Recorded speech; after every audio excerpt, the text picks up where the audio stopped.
السلام عليكم ورحمة الله تعالى وبركاته.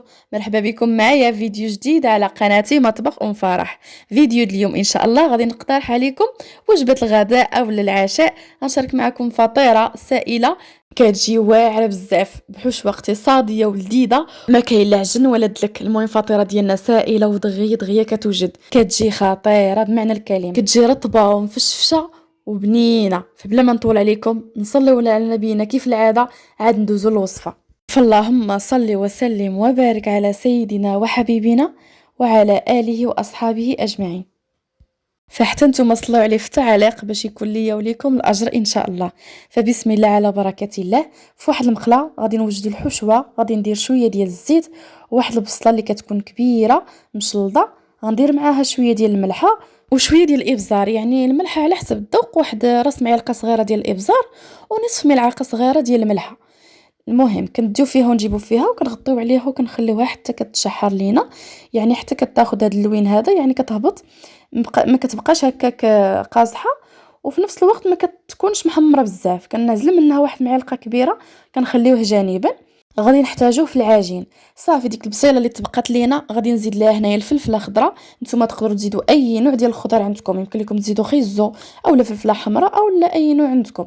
هنا عندي واحد شويه ديال الصدر ديال الدجاج، راه البنات غير واحد الطريف صغير اللي قطعته هكا مربعات، غادي نضيفوا عليهم وغادي نحركوا حتى هو حتى كيتقلى.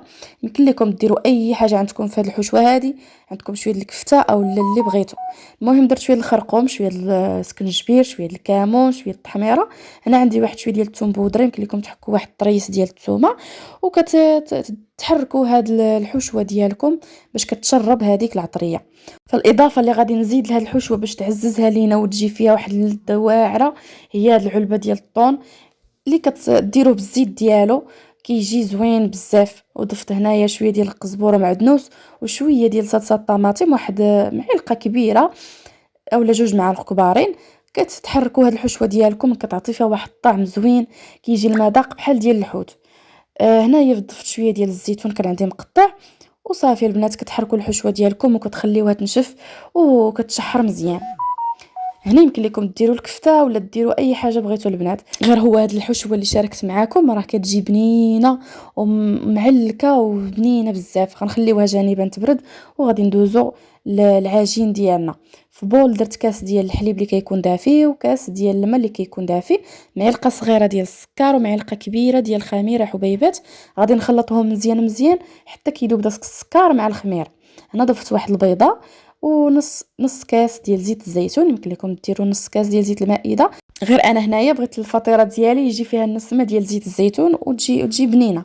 صافي من بعد ما غادي نخلط المكونات ديالي مزيان مزيان.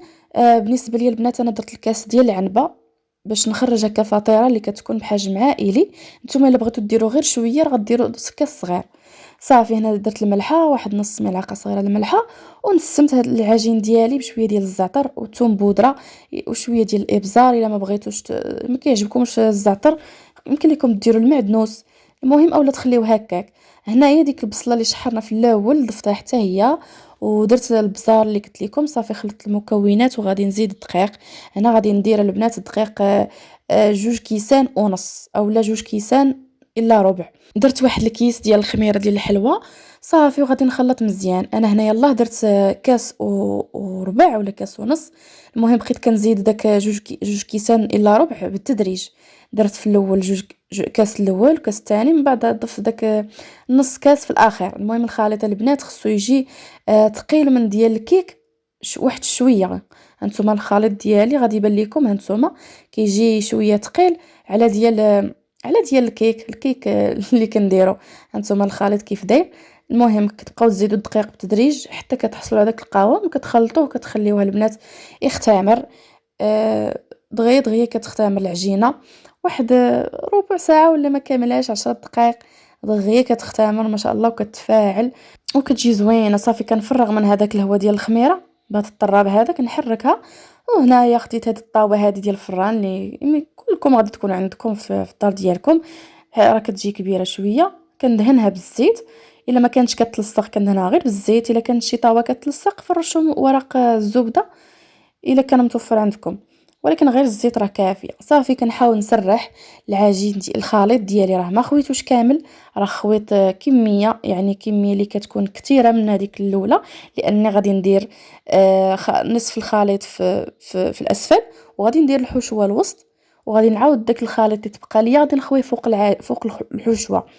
كنتمنى تكونوا فهمتوني. يمكن لكم تخويو الخليط كامل في اللاطه وديروا الحشوه من الفوق. كيف يمكن لكم ديروا نصف العجين يعني في الاسفل، وديروا الحشوه الوسط، وتعاودوا تخويو داك الكميه اللي تبقات كيف غادي تشوفوا معايا انا في الفيديو. صافي الحشوه ديالي هنا راه بارده، لان حطيتها يعني بردات من بعد ما سرحت ديك الكميه اللي كتكون اكثر من هذيك الاولى. باش سرحتها مزيان فوق اللاطه، في اللاطه كامله، ودرت الحشوه ديالي ما كنوصلش للجنيبات غير الوسط.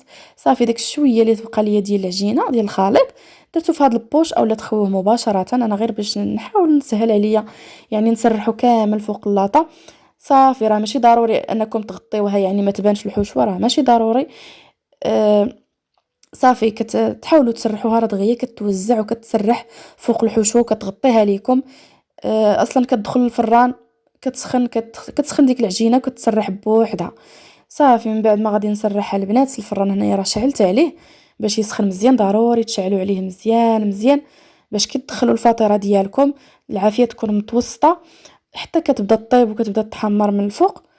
وغادي غادي قبل ما تحمر، اولا قبل ما تحمر غادي نخرجوها باش كنديروا عليها الفرماج. صافي هنايا راه غادي ندخلها باش طيب دغيا دغيا البنات كتوجد. هنا ملي شفتها دخلها الطياب من التحت كيف قلت لكم، يعني بديت نهبطها لتحت تحمر، درت عليها الفرماج حمر من الفوق، وغادي ندخلها باش يذوب عليها وتعطيني داك اللون مذهب وزوين على هذا الشكل هذا. كيف كتشوفوا معايا راه كتجي واعره وكتجي بنينه صراحه وزعما دغيا كتوجد وتهنيك من داك التفكير والتخمام اشنو غادي ندير للغدا وشنو غندير للعشاء. كتجي ساهله، شوفوا معايا كيف كتجي من التحت رطبه رطبه بزاف. ملي كتخرجوها البنات من الفران غطيوها بشي حاجه وخليوها واحد الشويه حتى كترجع عليها ديك الرطوبه، ديك السخونيه ديال سميتو. عاد شوفوا معايا كتجي مفشفشه بحال شي كيك، كتجي رطبه بزاف. صافي البنات كيف قلت لكم كتغطيوها واحد شويه حتى كترجع عليها ديك الرطوبه، عاد كتقدموها بالصحه والراحه. راه كتجي زوينه بزاف. شوفوا راه كلشي باين لكم في الفيديو وواضحه، كتجي بنينه ورطبه. كنتمنى تعجبكم وديروا لي واحد لايك تشجعوني انايا وتشجعوا القناه ديالي. واللي مازال ما اشتركات في قناتي كنقول لك اختي مرحبا والف مرحبا. بسلامه عليكم الى فيديو جديد، مع السلامه.